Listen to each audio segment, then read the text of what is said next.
Praise God. యేసుక్రీస్తు వారు చాలాసార్లు ఆయన జీవితంలో మరి దేవుని యొక్క రాజ్యం గురించిన వార్త ఆయన చెప్పడం జరిగింది. అయితే యేసుక్రీస్తు వారు ఏమన్నారంటే, ఎవరైతే నా నీతిని రాజ్యాన్ని మొట్టమొదటిగా వెతుకుతారో వారికి అవన్నీ కలుగుతాయి. అంటే ఈ లోకంలో సమస్తమైన విషయాలు కలుగుతాయి, పొందుకుంటారని చెప్పారు. అయితే మొట్టమొదటిగా నీతి రాజ్యాన్ని వెతకమని చెప్పారు. So what is the meaning of seeking the Kingdom of God first in our life?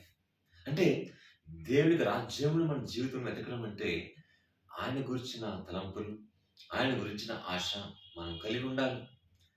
ప్రార్థనా సమయం ఉన్నప్పుడు చర్చెస్‌కి విశ్వాసులుగా మరి దేవుణ్ణి మనము మొట్టమొదటిగా వెతికే వారిగా ఉన్నామా? ఆయన ఆశించి, ప్రేమించి, ఆసక్తితో మనము వెతుకుతున్నామా ఆయన్ని?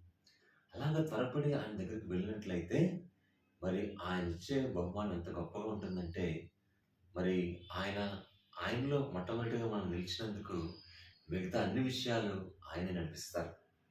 అటువంటి విశ్వాసం మన జీవితంలో ఉన్నప్పుడు దేవుని కార్యాలు తప్పక మనం చూస్తామండి. అందుకనే దేవుని రాజ్యాన్ని మనం వెతికినప్పుడు సమస్తమైన ఈవులు మనకి దేవుడు ఇస్తారు. ఆమేన్.